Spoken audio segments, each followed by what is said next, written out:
Now, Night Dream, the series, I like to describe it as a nice drink. I would say a nice white sangria or a really good margarita that sneaks up on your ass at the end of the night.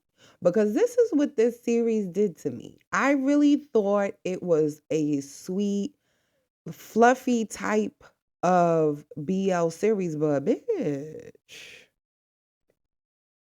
they get deep, girl. Girl, hey girl. Hey girl, hey. Come closer. Hey girl, hey. Come.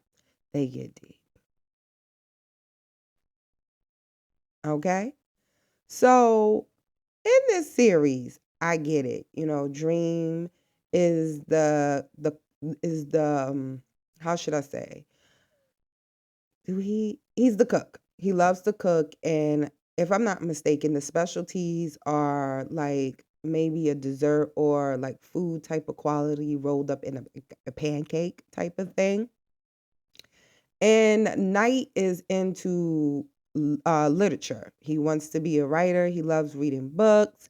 And currently, he is failing his thesis, which is a work of literature about love. As a man, he still in his mind feel like he hasn't experienced love. Now, in his literature, apparently it's basically the run of a mill type of love story, which the professor wants his literature to stand out. He doesn't want the run of the mill, the usual type of vibe you get with a love story, because I get what he's saying. You're not getting the real feel of the author. You're not really feeling the story. You're liable to put the book down because you already know how the book is gonna play out. And this is kind of what he's not getting. But through 1 through 4, this is what he's struggling with.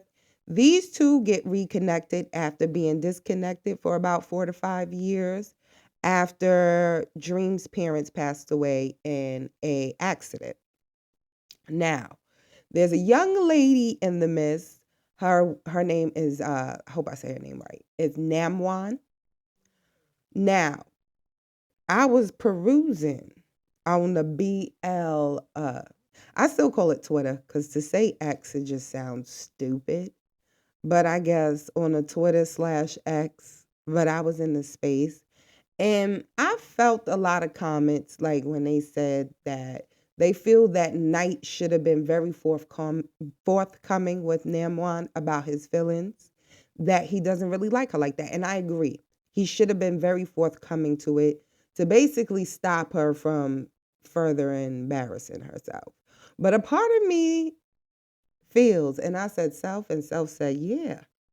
And I said, self, it looked like sis know that these two are in love, or she insinuating the idea, but she's trying to put her toe out there in the race so she can get there before Drink. But that's just not gonna work. Now, next episode coming up, let's just stick with 1 through 4. We learn that Dream and Night are still in love with each other after all these years. And we can see that Dream's friends, what are their names? I think one name is Zone and Cone. I think that's their name. Don't hold me to it. But Dream's friends already peep what's going on. And at first, when I was watching this series, I thought that Dream's sexuality was only known amongst his friends and his family. As you peruse on and get to episode 4, you learn that everybody knew Dream was gay. And he actually experienced a level of bullying and homophobia during, his childhood, because he get represented with his bully all over again for a food delivery. And in that instance, Knight jumps in front of the punch for him.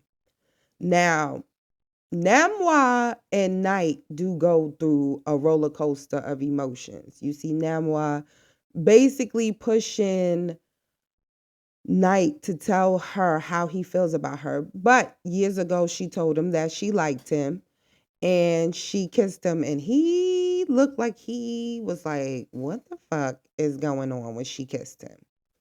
Let's get into the fact that he looked like, what the fuck is going on? Why is her face on my face?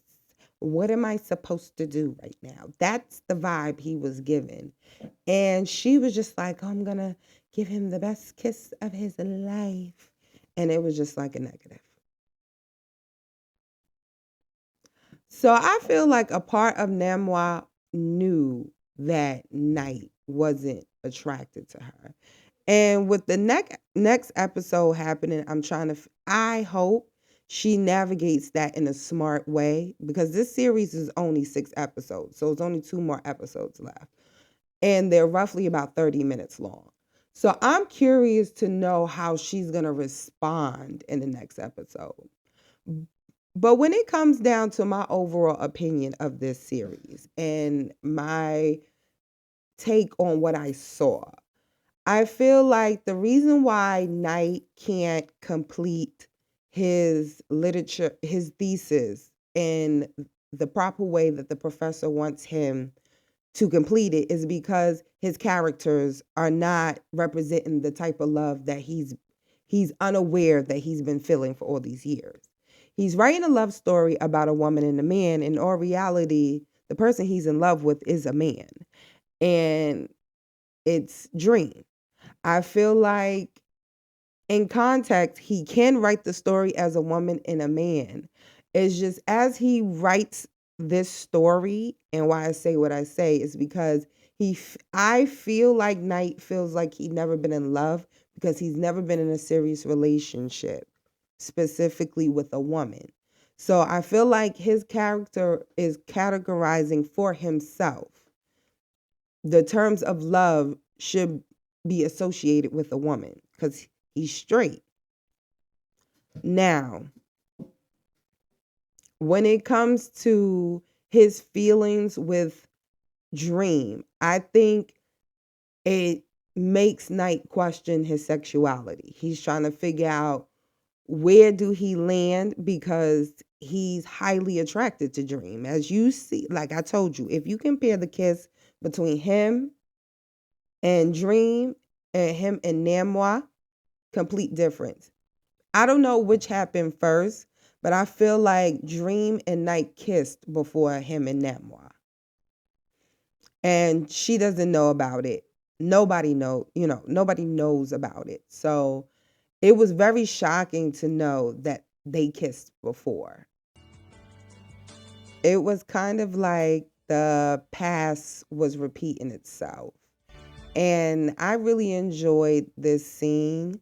You can see the difference in how Knight kissed Namwa versus how he kissed Dream. And it's passion. And their kissing, like, let me tell you something. Their kissing it's believable. Like, it would not shock me if them two are really together. It was really great acting. And I feel like in this scene here is where it sits in basically Knight wondering and questioning his sexuality and basically questioning his feelings he has for Dream, because he does the same thing. Like, he pulls back and he's just like, the flashback from the past, he stayed, but in the future he leaves because, they're older now. So it's you wonder what type of feelings he was feeling.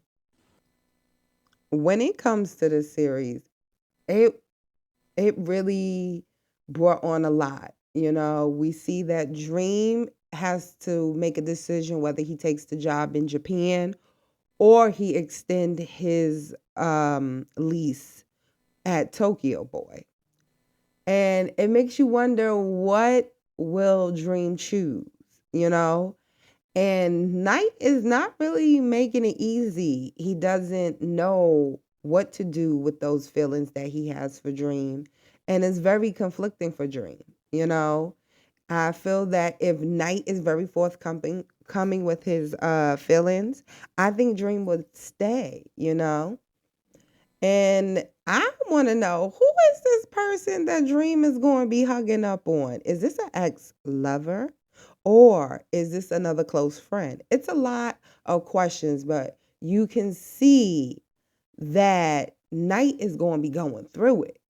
But Night is going to tell Namwa that he likes her. So I'm very curious. Or is he telling Namwa that he likes Dream? Because you know how they like to play. They make you think he's saying something to somebody and it be something totally different. So who knows? You know? Who knows? Very curious. I'm very curious.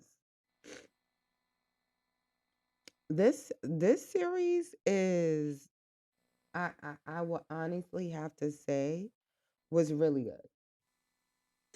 It was really good. Like this scene here, it makes you wonder like what is Knight going to do? Like what is he going to choose? And it's very conflicting for him because he is he's in love with he's in love with Knight. And I think he kind of feels like his life was moving smoothly before he walked up in his shop. And the next episode has you like wondering like what the fuck? Look at this. That's crazy. So it's just nuts. And it's like, who is this? Who is this person? Ooh. It's like, ooh, I can't wait for episode 5. Oh shit. See? I'm really curious on how this series is truly going to end. And it's 2 more episodes left. And I'm hoping that the come together story is seamless. Like we love it down and may want a season 2. You know, sometimes I be wanting a season 2, but I guess the work of the BL drama is just that one season. But speaking of that, I hope we are getting a season 2 to Love in the Air. Kim Porsche. You can give us a second season of Unforgotten Night because if you've seen I think I talked about this. Did I talk about it? I feel like I did. But y'all still got another love story in the mix that y'all can talk about. Well, actually, too, because you need to redo another one. Just a thought.